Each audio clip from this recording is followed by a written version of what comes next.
लेंगे सांख्य दर्शन यानी सांख्य फिलॉसफी। तो भारतीय दर्शन जो है उसके जो षट दर्शन है यानी 6 सिस्टम ऑफ इंडियन फिलॉसफी, उसमें दो दो के ग्रुप बनाए हैं, दो दो दर्शन के। तो एक है न्याय दर्शन और वैशेषिक दर्शन, क्योंकि दोनों में काफ़ी समानताएं हैं। इसी तरीके से सांख्य दर्शन और योग दर्शन, क्योंकि जो सांख्य दर्शन है वो सैद्धांतिक रूप है और योग उसका प्रैक्टिकल रूप है। इसी तरीके से वेदांत और पूर्व मीमांसा का ग्रुप है। तो अब हम देखते हैं सांख्य फिलॉसफी क्या है और सांख्य इसको किसने नाम दिया है। तो सांख्य जो फिलॉसफी है उसके जो फाउंडर है वो महर्षि कपिल है। और सांख्य का मतलब कुछ विद्वान या थिंकर्स मानते हैं कि इसका अर्थ है नंबर यानी संख्या, क्योंकि उनके अनुसार जो सांख्य दर्शन है इसमें तत्वों की संख्या 25 है। लेकिन कुछ लोग मानते हैं कि सांख्य का अर्थ है राइट नॉलेज यानी सम्यक ज्ञान। तो सांख्य दर्शन के जो मूल ग्रंथ है वो 3 है। पहला है तत्व समास, दूसरा है सांख्य सूत्र या हम इसे सांख्य प्रवचन भी कह सकते हैं, और तीसरा है सांख्य कारिका। तत्व समाज और सांख्य सूत्र या सांख्य प्रवचन है यह महर्षि कपिल के द्वारा रचित है, लेकिन चूंकि ये बहुत प्राचीन है इसलिए अभी उपलब्ध नहीं है। जबकि जो सांख्य कारिका है जो प्राचीन है और इसका समय बताया गया है 2 AD का, और इसकी रचना जो है वो ईश्वर कृष्ण ने की थी, ये उपलब्ध है। तो अभी जो प्रामाणिक ग्रंथ है और मौलिक ग्रंथ है सांख्य का वो है सांख्य कारिका। सांख्य दर्शन के और भी भाष्य लिखे गए हैं, जैसे सांख्य कारिका भाष्य गौड़पाद के द्वारा, और सांख्य तत्व कौमुदी वाचस्पति मिश्र के द्वारा, और सांख्य प्रवचन भाष्य या सांख्य सार विज्ञान भिक्षु के द्वारा। एक और हम चीज़ देखते हैं कि जो सांख्य फिलॉसफी है इसमें एक गुरु शिष्य परंपरा काफ़ी लंबी चली थी और एक लॉन्ग चेन चली थी सांख्य स्कूल ऑफ थॉट की, और वो इंस्पायर हुए थे मुनि कपिल से। तो मुनि जो कपिल है उनके जो शिष्य थे वो थे आसुरी, और आसुरी के जो शिष्य थे वो थे पंचशिखा, और पंचशिखा के जो शिष्य थे वो थे ईश्वर कृष्ण। सांख्य दर्शन 2 मूल तत्वों को स्वीकार करता है, एक है पुरुष और एक है प्रकृति। यहाँ पर पुरुष का मतलब महिला और पुरुष वाला नहीं है, यहाँ पर पुरुष का मतलब स्पिरिट या आत्मा से है, और प्रकृति यानी जो भौतिक चीज़ें हैं उनसे संबंधित है। तो हम देखेंगे कि जो सांख्य फिलॉसफी है, सांख्य दर्शन है, वो दोनों के बीच में है। आइडियलिस्ट वेदांत जो है वो और पूर्व मीमांसा के बीच की कड़ी है ये, क्योंकि ये वेरी क्लोज टू वेदांत है। रियलिस्टिक ड्युअलिज्म है, क्योंकि पुरुष और प्रकृति इसके मूल 2 तत्व है। तो यहाँ पर हम देखेंगे कि जितना आत्मा का उच्च कोटि का विचार सांख्य में दिया गया है उतना वेदांत को छोड़कर और किसी में भी नहीं दिया गया है, इसलिए ये वेदांत के बिल्कुल करीब करीब है। अब हम सांख्य दर्शन की मेटाफिजिक्स यानी तत्व मीमांसा को जानेंगे। तो सांख्य दर्शन की जो तत्व मीमांसा है उसमें द्वितत्व की बात है, यानी सांख्य दर्शन ड्युअलिज्म है। इसमें जो एक तत्व है वह है पुरुष और दूसरा जो तत्व है वह है प्रकृति। पुरुष का मतलब यहाँ आत्मा से है यानी स्पिरिट से है। तो सांख्य दर्शन ये मानता है कि संसार में जितनी भी जीव है असंख्य, उनमें असंख्य आत्माएं हैं। तो आत्माएं एक नहीं बल्कि अनेक आत्माएं हैं। और सांख्य दर्शन के हिसाब से या माने तो सांख्य दर्शन ये कहता है कि मनुष्य में अलग प्रकार की आत्मा है, पशु पक्षी में अलग प्रकार की आत्मा है, और देवताओं में भिन्न आत्माएं हैं। तो इस तरह आत्मा सभी प्राणियों में भिन्न भिन्न है, एक जैसी नहीं। अगर एक होती तो सभी व्यक्ति एक साथ सोते, एक साथ उठते, एक साथ कार्य करते, जबकि ऐसा नहीं है। सबकी बुद्धि अलग है, सबका ज्ञान अलग है। तो सांख्य दर्शन ये मानता है कि जो आत्मा है वह शरीर, मन, बुद्धि और इंद्रियों से भिन्न है। वह सर्वव्यापी चैतन्य है। आत्मा ज्ञाता है और दृष्टा है। वह ज्ञानी है और आत्मा का जो प्रकाश है वह स्थिर है। आत्मा में कोई भी क्रिया नहीं होती, वह निष्क्रिय है, और उसमें कोई भी विकार उत्पन्न नहीं होते, इसलिए वह अविकारी है। तो सांख्य दर्शन ये मानता है कि संसार का जो मूल कारण है यानी प्रकृति, उसके अंदर सूक्ष्म अति सूक्ष्म जड़ के साथ साथ जगत के पदार्थ का कारण भी है जिससे विषय उत्पन्न होते हैं। तो तत्व मीमांसा के अनुसार एक मूल प्रकृति है, 23 उसके विकार है और एक चेतन पुरुष यानी आत्मा है, और टोटल ये हो गए आपके 25 तत्व। ये 25 तत्व की वजह से, इसी गणना की वजह से इसका नाम सांख्य रखा गया है। फिर प्रकृति के 3 गुण हैं, सत, रज और तम। साइंटिफिकली इसको अगर हम कहें तो हम कहते हैं लाइट, मोशन और इनर्शिया। तो प्रकृति के ये जो 3 गुण हैं, सत, रज और तम, यही गुण पुरुष को बंधन में बांधते हैं, यानी आत्मा इसके बंधन में बंध जाती है। और ये जो तीनों गुण हैं ये सभी वस्तुओं में पाए जाते हैं, सूक्ष्म से अति सूक्ष्म वस्तुओं में भी ये आपको दिखाई देंगे और विशाल से विशाल वस्तुओं में भी ये आपको दिखाई देंगे। इसलिए आप देखते हैं कि कोई एक वस्तु से किसी के मन में सुख उत्पन्न होता है, दूसरे के मन में दुख होता है और तीसरे के मन में उदासीन भाव उत्पन्न होता है। जैसे यहाँ पर मैं आपको एक उदाहरण के द्वारा समझाऊं कि मान लीजिए कहीं संगीत बज रहा है, तो संगीत प्रेमी के लिए वह आनंद का विषय होगा और एक बीमार व्यक्ति के लिए वह कष्ट का विषय होगा, और किसी जानवर के लिए वह न ही आनंद का विषय है और न ही कष्ट का विषय है। इसी तरीके से एक दूसरा उदाहरण यहाँ पर हम लेते हैं। मान लीजिए कोई जज का फैसला है, तो एक पक्ष के लिए वह आनंददायक होगा, दूसरे पक्ष के लिए वह कष्टदायक होगा, और जो लोग इससे संबंधित नहीं है उनके लिए न ही ये आनंददायक होगा और न ही कष्टदायक होगा। तो आइए देखते हैं ये तीनों गुणों के बारे में। तो ये जो गुण है यह कभी भी प्रत्यक्ष दिखाई नहीं देते, इनके कर्मों को देख करके हम इसका अनुमान लगा सकते हैं। तो जो सबसे पहला गुण है वह है सत।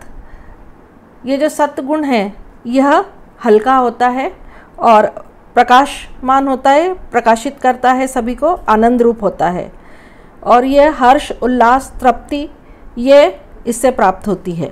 और इसका जो रंग है सत गुण का वह सफ़ेद है, उज्ज्वल है। इसी तरीके से रजगुण को अगर हम देखते हैं तो रजगुण जो है यह गतिशील होता है, यानी एक्टिव होता है और उत्तेजक होता है। रजोगुण के कारण ही हवा बहती है और इंद्रियां जो है वह विषय की ओर भागती है, क्योंकि मन आपका चंचल होता है, हो उठता है। सत और तम गुण दोनों निष्क्रिय होते हैं, लेकिन रजगुण क्या करता है, इन दोनों गुणों को रजगुण ही परिवर्तित करता है। इसी के एक्टिव होने के कारण सत और तम गुण परिवर्तित होते रहते हैं। इसे लाल रंग से दर्शाया गया है। फिर है तम गुण। तम गुण बहुत ही भारी होता है और अवरोधक होता है, यानी हर चीज़ को रोकने वाला होता है। यह सद्गुण का बिल्कुल ही उल्टा होता है और यह वस्तुओं की गति को नियंत्रित करता है। यह मोह और अज्ञान का जनक है और यह बुद्धि और तेज के प्रकाश को फीका करता है और उसमें मूर्खता और अहंकार की उत्पत्ति करता है, और यह निद्रा और आलस्य उत्पन्न करता है।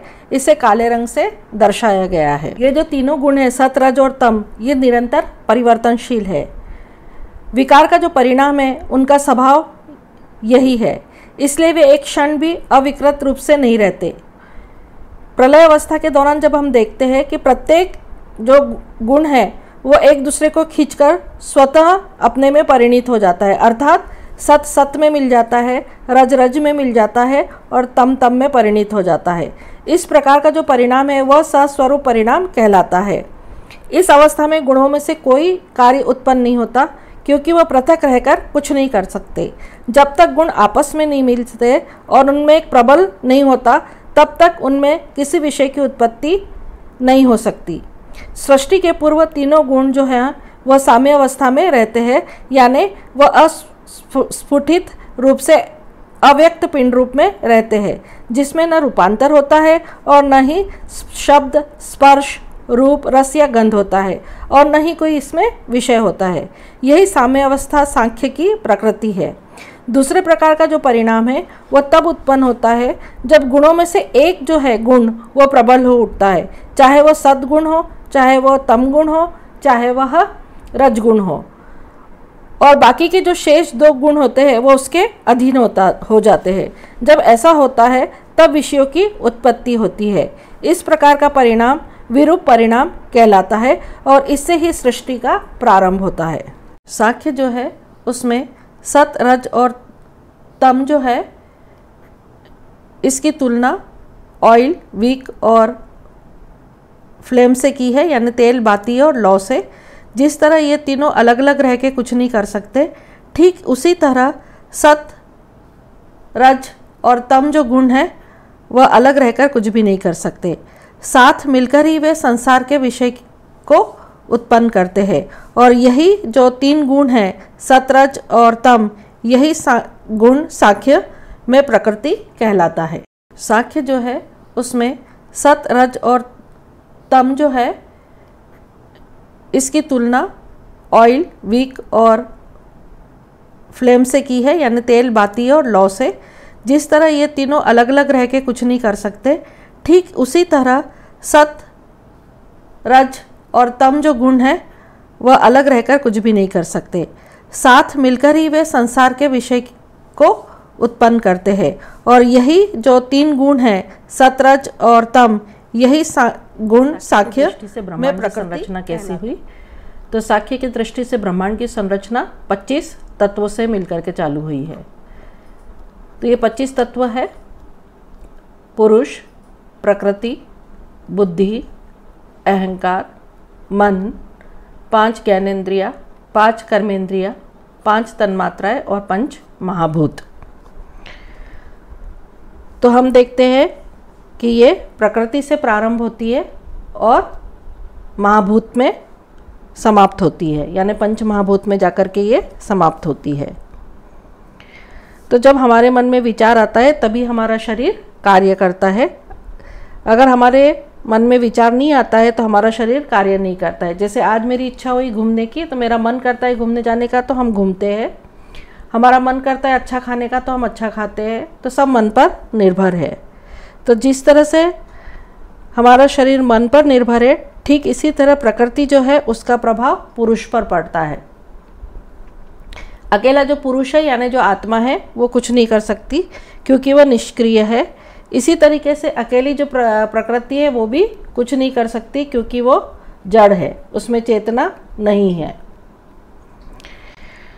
अब हमारे सामने प्रश्न ये आता है कि पुरुष और प्रकृति दोनों एक दूसरे के अपोजिट है, यानी विपरीत है, फिर भी ये एक दूसरे को कोऑपरेट क्यों करते हैं? क्योंकि दोनों जो प्रकृति और पुरुष है वो अलग अलग रह के कार्य नहीं कर सकते, क्योंकि एक जड़ है और उसे चेतना की आवश्यकता है, यानी पुरुष की आवश्यकता है। इसी तरीके से हम देखते हैं कि जो पुरुष है वो भी अकेले कुछ नहीं कर सकता, क्योंकि प्रकृति जो है वो दर्शन के लिए और पुरुष जो है वो मुक्ति के लिए एक दूसरे की सहायता करते हैं।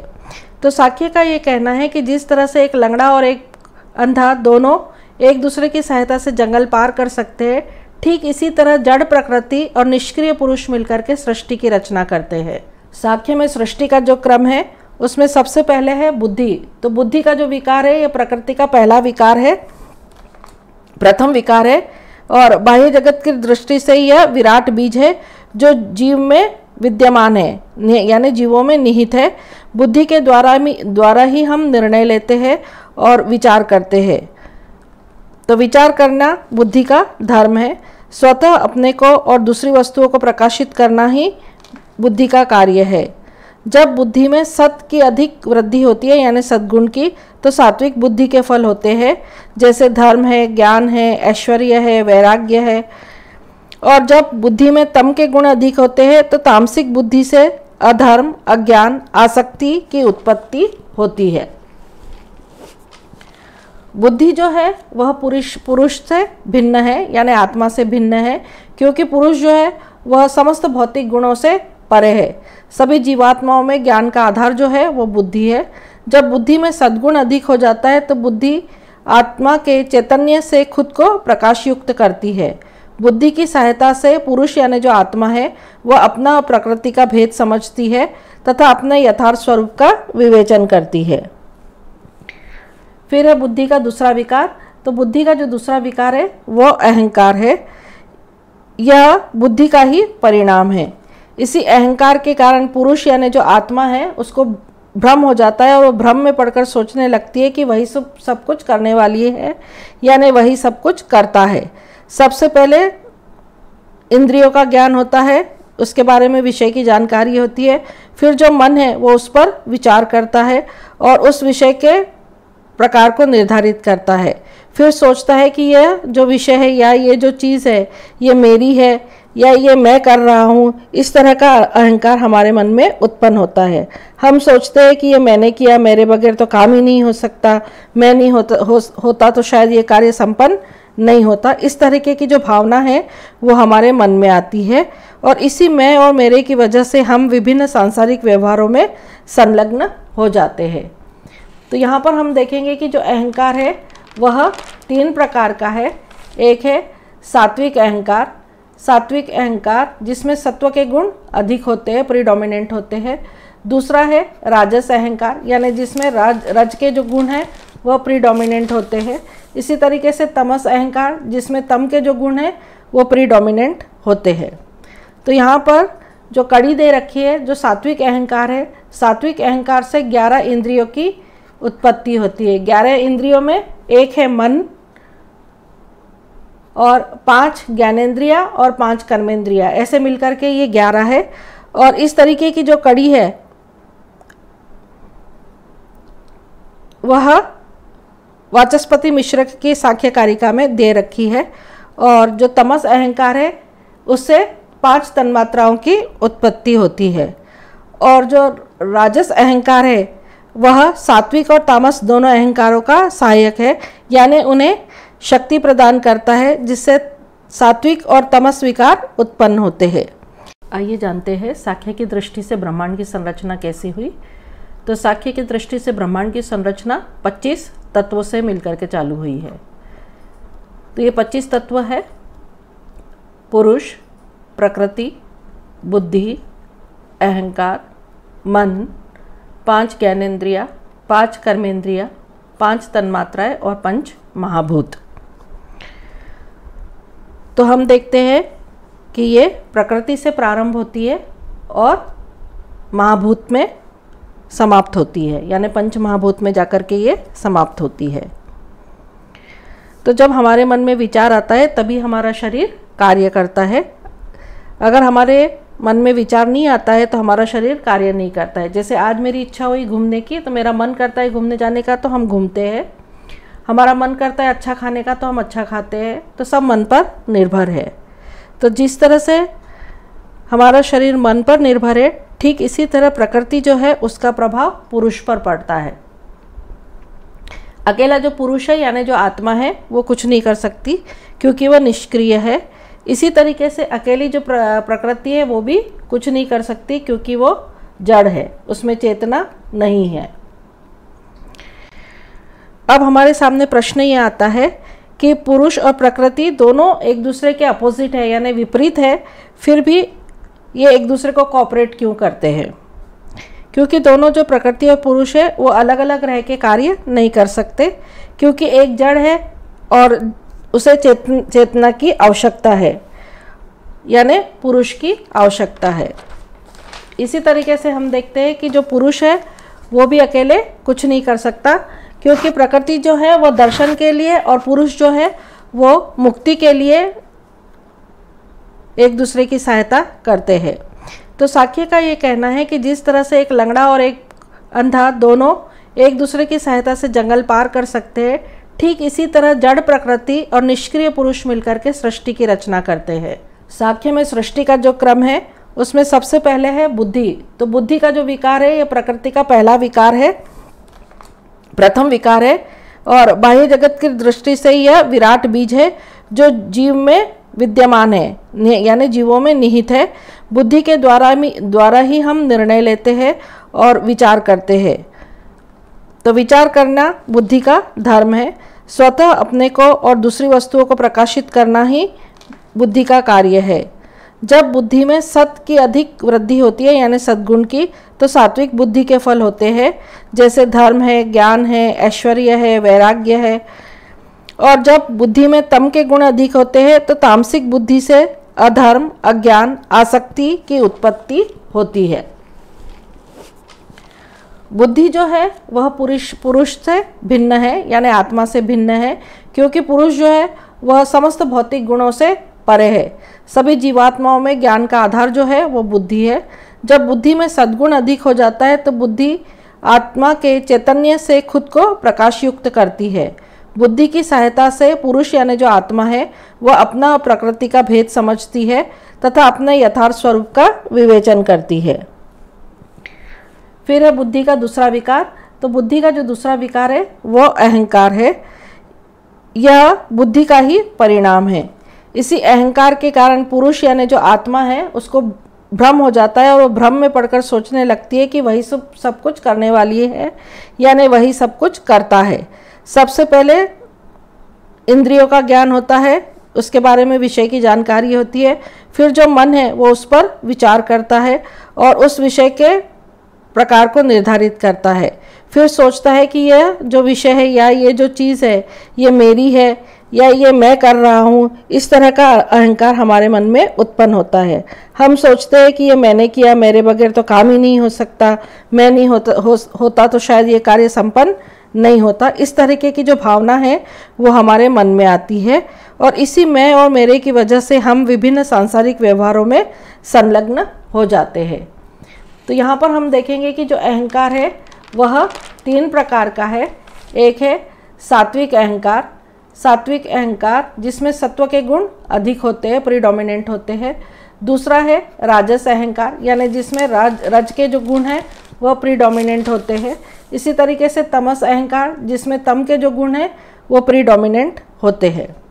तो यहाँ पर जो कड़ी दे रखी है, जो सात्विक अहंकार है, सात्विक अहंकार से 11 इंद्रियों की उत्पत्ति होती है। 11 इंद्रियों में एक है मन और 5 ज्ञानेंद्रिया और 5 कर्मेंद्रिया, ऐसे मिलकर के ये 11 है। और इस तरीके की जो कड़ी है वह वाचस्पति मिश्र की सांख्य कारिका में दे रखी है। और जो तमस अहंकार है उससे 5 तन्मात्राओं की उत्पत्ति होती है। और जो राजस अहंकार है वह सात्विक और तामस दोनों अहंकारों का सहायक है, यानी उन्हें शक्ति प्रदान करता है, जिससे सात्विक और तमस विकार उत्पन्न होते हैं। जो विज्ञान भिक्षु है, विज्ञान भिक्षु जो है वह मन जो है उसको एकमात्र इंद्रिय मानता है, जो कि सात्विक गुण से उत्पन्न होता है। इसी तरीके से जो 5 ज्ञानेंद्रिया और 5 कर्मेंद्रिया यानी जो ये 10 इंद्रिय है ये राजस अहंकार से उत्पन्न हुए। और 5 तन्मात्र जो है ये वाले ये तामस अहंकार से उत्पन्न है, ऐसा विज्ञान भिक्षु मानते हैं। 5 ज्ञानेंद्रियों में आँख, नाक, जीभ, कान और त्वचा आती है, जिसमें आँख से हम रूप, नाक से हम गंध और जीभ से स्वाद, कान से शब्द और त्वचा से स्पर्श का अनुभव करते हैं। ठीक इसी तरीके से 5 हमारी कर्मेंद्रियां है, जिसमें है मुख जिससे हम बोलते हैं, हाथ जिससे हम वस्तु को पकड़ते हैं या कार्य करते हैं, पैर से हम चलते हैं या गमन करते हैं। फिर है मलद्वार जिससे हम मल बाहर निकालते हैं और जनेंद्रिय जिससे संतान उत्पन्न करते हैं। तो ये 5 कर्मेंद्रियां हैं। इसी तरीके से जो मन है, मन जो है वह सांख्य के अनुसार अणु नहीं है, ये कार्य द्रव्य है। और मन आभ्यंतरिक इंद्रिय है जो कर्मेंद्रिय और ज्ञानेंद्रिय दोनों का साथ देता है। मन बहुत ही सूक्ष्म इंद्रिय है और मन, अहंकार और बुद्धि ये जो तीनों चीज़ें हैं ये अंतःकरण है और ज्ञानेंद्रिय और कर्मेंद्रिय जो है ये बाह्यकरण है। इसी तरीके से जो 5 तन्मात्राएं हैं, 5 तन्मात्राओं में है शब्द, स्पर्श, स्वाद, गंध और रूप। तो शब्द से आकाश की उत्पत्ति होती है, रूप से अग्नि की उत्पत्ति होती है, रस से जल की उत्पत्ति होती है, स्पर्श से वायु की उत्पत्ति होती है और गंध से पृथ्वी की उत्पत्ति होती है। तो ये है 5 महाभूत जो कि 5 तन्मात्राओं से उत्पन्न होते हैं। यानी यहाँ पर 5 तन्मात्राएं हैं, रूप, गंध, स्वाद, शब्द और स्पर्श। और पंच महाभूत है आकाश, जल, वायु, अग्नि और पृथ्वी। जो सांख्य दर्शन का तत्व मीमांसा है उसमें हमने पुरुष, प्रकृति एवं सृष्टि के विकास को पढ़ा, और उसी में ही तत्व मीमांसा में है सांख्य में मोक्ष यानी मुक्ति, मुक्ति का क्या मार्ग है, और ईश्वर को सांख्य मानता भी है या नहीं, इसके बारे में जानेंगे। तो मोक्ष यानी द डॉक्टराइन ऑफ लिबरेशन। तो यहाँ पर हम कहते हैं कि जो सांसारिक जीवन है मनुष्य का, वह जीवन दुख से भरा हुआ है। ऐसा संसार में कोई भी मनुष्य नहीं है जो संपूर्ण या पूर्ण रूप से सुखी हो। हाँ, ये जरूर है कि किसी को दुख कम और किसी को दुख अधिक है, लेकिन संपूर्ण सुखी विश्व में कोई भी नहीं है। तो सांख्य के अनुसार संसार में 3 प्रकार के दुख है, 3 टाइप्स ऑफ पेन है। एक है आध्यात्मिक, दूसरा है अधिभौतिक और तीसरा है आधिदैविक। तो यहाँ पर आध्यात्मिक से तात्पर्य यह है कि जो मन और शरीर से उत्पन्न होता है, जिसे हम इंट्रा ऑर्गेनिक कॉज भी कहते हैं, यानी जैसे रोग है, क्रोध है, भूख है, डर है, लालच है आदि आध्यात्मिक दुख के कारण होते हैं। आधिभौतिक दुख जिसे एक्स्ट्रा ऑर्गेनिक नेचुरल कॉज कहते हैं, यह बाह्य भौतिक पदार्थ के कारण होता है। जैसे मान लीजिए आपको कांटा चुभ गया, कोई एक्सीडेंट हो गया, दुर्घटना हो गई, सांप या बिच्छू ने काट लिया, लाठी की चोट आदि इसके अंतर्गत आते हैं। फिर है आधिदैविक, यह वह दुख है जो बाह्य अलौकिक कारण से होता है, यानी extra organic super natural cause के द्वारा ये होता है, जैसे भूत प्रेत आदि का उपद्रव। तो जब तक यह नश्वर शरीर है तब तक दुख तो भोगना ही पड़ेगा।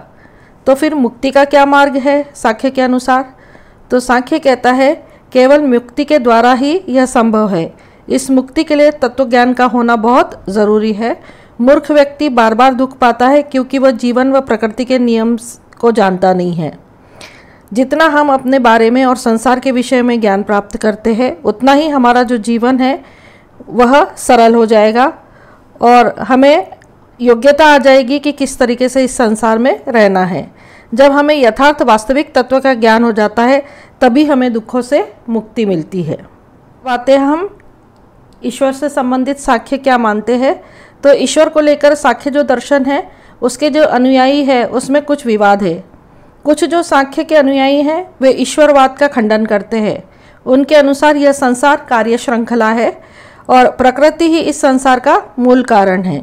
प्रकृति ही पुरुष यानी आत्मा के कल्याणार्थ सृष्टि की रचना करती है, क्योंकि ईश्वर जो है वह नित्य, निर्विकार, अपरिवर्तनशील है। लेकिन कुछ अनुयायी हैं जैसे कि विज्ञान भिक्षु जो सांख्य को ईश्वरवादी सिद्ध करने का प्रयास करते हैं। हम सांख्य दर्शन की एपिस्टेमोलॉजी यानी थियोरी ऑफ नॉलेज के बारे में देखेंगे, यानी ज्ञान मीमांसा या ज्ञान शास्त्र क्या है। तो यहाँ पर हम देखते हैं कि सांख्य जो है वो केवल 3 प्रकार के प्रमाण मानता है। एक है प्रत्यक्ष यानी परसेप्शन, दूसरा है अनुमान यानी इन्फरेंस, और तीसरा है शब्द यानी वर्बल टेस्टिमनी। तो यहाँ पर जो ज्ञान है उसको प्राप्त करने के लिए 3 वस्तु चाहिए। पहली है प्रमाता। प्रमाता यानी सब्जेक्ट, यानी जानने वाला कौन है। जैसे जानने वाला यहाँ पर पुरुष यानी आत्मा है। फिर है प्रमेय यानी ऑब्जेक्ट, यानी किस विषय में हमें जानना है, कौन सा विषय है जिसके बारे में हमें जानना है। और तीसरा है प्रमाण यानी सोर्स ऑफ नॉलेज, यानी ऐसा कौन सा साधन है जिसके द्वारा ज्ञान की प्राप्ति होती है। तो यहाँ पर हम देखेंगे कि पुरुष जो है यानी आत्मा जो है उसको खुद को यानी स्वयं को विषयों का ज्ञान नहीं होता। उसे बुद्धि, इंद्रिय और मन के सहारे की ज़रूरत पड़ती है जिससे वह किसी भी विषय का ज्ञान प्राप्त करता है। चूँकि बुद्धि जड़ है और उसे किसी भी विषय का ज्ञान प्राप्त नहीं होता जब तक पुरुष यानी चैतन्य का प्रकाश उस पर नहीं पड़ता। तो आइए इसको देखते हैं हम एक फ्लो चार्ट के माध्यम से। तो मान लीजिए कोई विषय है, तो उस विषय को जानने के लिए हमें ज्ञानेंद्रियों की आवश्यकता पड़ती है, यानी आँख की यहाँ पर आवश्यकता पड़ती है। फिर उसका जो ऑब्जेक्ट है उसका जो इम्प्रेशन है वो हमारे माइंड पर पड़ता है, यानी मन पर उसका प्रभाव पड़ता है। फिर उसके बारे में हम एनालिसिस और सिंथेसिस करता है हमारा मन, यानी मन द्वारा विश्लेषण और संश्लेषण किया जाता है। और उसके बाद जो बुद्धि है और इंटेलेक्ट है, they become modified and transformed into the shape, यानी बुद्धि पर प्रभाव पड़ने के बाद वो विषय को आकार लेती है, किस तरीके का है वो विषय उसके बारे में वो जानती है। पर चूंकि जो बुद्धि है वो जड़ है, तो उसमें जो सत्व गुण है उसके कारण पुरुष के चैतन्य से प्रकाशित हो जाती है और प्रकाशित होकर के वो उसका ज्ञान प्राप्त करती है। यानी as the intellectual is unconscious material principle, due to sattva it reflects the consciousness of Purusha. और इस तरीके से जो है प्रत्यक्ष ज्ञान प्राप्त होता है। जैसे मान लीजिए ऑब्जेक्ट है, अगर मान लो वृक्ष, तो आँख के द्वारा वृक्ष का देखना, उसका हमारे मन पर प्रभाव पड़ना, यह वृक्ष है उसके बारे में हम संश्लेषण और विश्लेषण करेंगे। और वृक्ष किस प्रकार का होता है, उसका जो आकार है वो हमारे बुद्धि पर पड़ता है। और हमारी जब जड़ बुद्धि जो है उसमें सत्व गुण के कारण हमें ये ज्ञान हो जाता है कि यह एक वृक्ष है। तो इस तरीके से हमारा प्रत्यक्ष ज्ञान होता है। वाचस्पति मिश्र का कहना है कि जब विषय कारक बुद्धि पर चैतन्य का प्रकाश पड़ता है तब विषय का ज्ञान होता है, जबकि विज्ञान भिक्षु के अनुसार वो कहते हैं कि विषय कारक बुद्धि पर चैतन्य का प्रकाश तो पड़ता ही है, साथ साथ चैतन्य पर भी बुद्धि का प्रकाश पड़ता है, यानी दोनों एक दूसरे को प्रकाशित करते हैं। अब तक हमने सांख्य दर्शन की प्रस्तावना, फिर उसके मेटाफिजिक्स यानी तत्वमीमांसा, और फिर एपिस्टेमोलॉजी को देख रहे हैं। तो एपिस्टेमोलॉजी में हम देख रहे थे परसेप्शन यानी प्रमाण। तो यहाँ पर हमने देखा कि प्रमाण में दो प्रकार के हैं, एक है निर्विकल्प और दूसरा है सविकल्प। निर्विकल्प परसेप्शन जो है इसका अर्थ ये है इनडिटर्मिनेट, यानी जब हम किसी विषय या वस्तु के संपर्क में आते हैं तो उस क्षण को निर्विकल्प प्रत्यक्ष कहते हैं, क्योंकि वो जो समय है उस समय हमें विषय या वस्तु का हम मानसिक एनालिसिस या सिंथेसिस नहीं करते। हमें केवल ये पता होता है कि यह वस्तु या विषय है, लेकिन उसके बारे में हम और अधिक जानकारी नहीं दे पाते। जबकि सविकल्प जो है वो डिटर्मिनेट होता है परसेप्शन, यानी हम यहाँ पर कोई भी वस्तु को देखते हैं या विषय को देखते हैं तो उसके बारे में हम मानसिक संश्लेषण और विश्लेषण करते हैं और किसी नतीजे पर पहुँचते हैं कि यह वस्तु या यह विषय की हम संपूर्ण जानकारी दे पाते हैं। फिर आते हैं हम इन्फरेंस में, जो कि दूसरा हमारा प्रमाण है। तो इन्फरेंस यानी अनुमान भी दो प्रकार के, एक है वित, दूसरा है अवित। वित जो अनुमान है, इन्फ्रेंस है, उसको फिर से दो भागों में विभाजित किया है। एक है पूर्ववत अनुमान और दूसरा है सामान्य तो दृष्ट अनुमान। तो यहाँ पर हम देखेंगे कि जो पूर्ववत अनुमान है, यानी कोई पुराने अनुभव है उसके द्वारा जो हम अनुमान लगाते हैं उसे पूर्ववत अनुमान कहते हैं। जैसे उदाहरण के तौर पे कहीं अगर दूर पर आग लगी है तो हम उसके धुएं को देख के अनुमान लगाते हैं कि वहाँ पर आग लगी है, क्योंकि हम पहले ही जान लेते हैं कि जहाँ पर आग होगी वहाँ पर धुआं जरूर होगा। और सामान्य तो दृष्ट अनुमान वह है जो संपूर्ण जाति में एक जैसी चीज़ें हमें दिखाई देती है। अगर पेड़ है तो पेड़ में तना भी होगा, जड़ भी होंगी, पत्तियाँ भी होंगी, तो ये सामान्य तोष्ट का उदाहरण है। इसी तरीके से जो दूसरा है वह है अवित, जिसे हम शेषवत अनुमान भी कहते हैं। तो शेषवत जो अनुमान है उसका मतलब ये है कि हमारे सामने बहुत सारे विकल्प होते हैं और सारे विकल्प को छांटते छापते हम एक सत्य पर पहुंचते हैं और सत्य के द्वारा उसे प्रमाणित करते हैं, उसे शेषवत अनुमान कहते हैं। जैसे मान लीजिए गंध है, तो गंध न ही द्रव्य है, न ही कर्म है, न ही अभाव है, न ही समवाय है और न ही विशेष है। गंध तो एक गुण है, तो ये गंध जो है, ये गुण जो है, ये उसका अनुमान है। अगला जो प्रमाण है वह है शब्द या वर्बल टेस्टिमनी।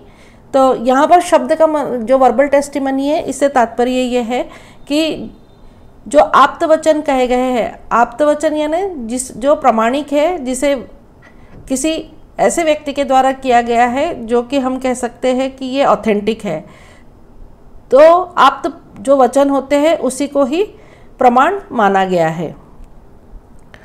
और आखिरी जो है एपिस्टेमोलॉजी ज्ञान मीमांसा में सत्कार्यवाद। हमने देखा था कि न्याय दर्शन और वैशेषिक दर्शन जो है वह असत्कार्यवाद की बात करते हैं, जबकि सांख्य दर्शन जो है वह सत्कार्यवाद की बात करते हैं। सत्कार्यवाद का मतलब ये होता है कि बिना कारण के कार्य की उत्पत्ति नहीं हो सकती, यानी कोई भी कार्य करना है तो वो कारण में निहित होता है। जैसे मान लीजिए तेल उन्हीं बीज से निकलेगा जिसमें तेल हो, जिस बीज में तेल नहीं है उससे तेल निकल ही नहीं सकता।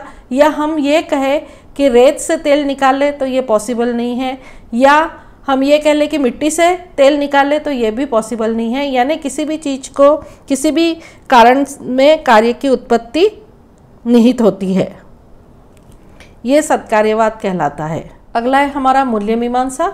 यहाँ पर जो हम देखेंगे सांख्य दर्शन में एथिकल वैल्यू यानी नैतिक मूल्य है, रिलीजियस वैल्यू धार्मिक मूल्य है, फिर एस्थेटिक वैल्यू यानी सौंदर्यात्मक मूल्य है, और सोशल वैल्यू यानी सामाजिक मूल्य है।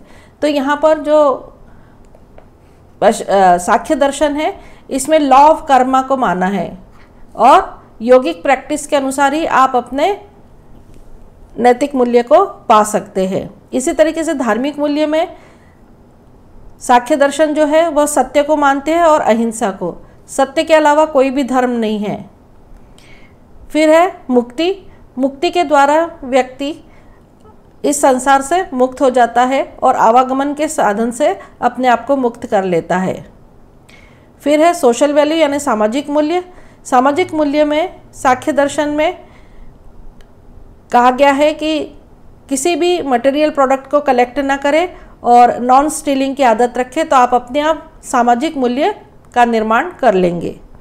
तो ये थी सांख्य दर्शन से संबंधित जानकारी। अगले वीडियो में हम नए विषय के साथ आएंगे। तब तक के लिए नमस्कार। हमारे चैनल को लाइक करें, सब्सक्राइब करें और शेयर करें, और अपने कमेंट्स बॉक्स में ज़रूर लिखें। धन्यवाद।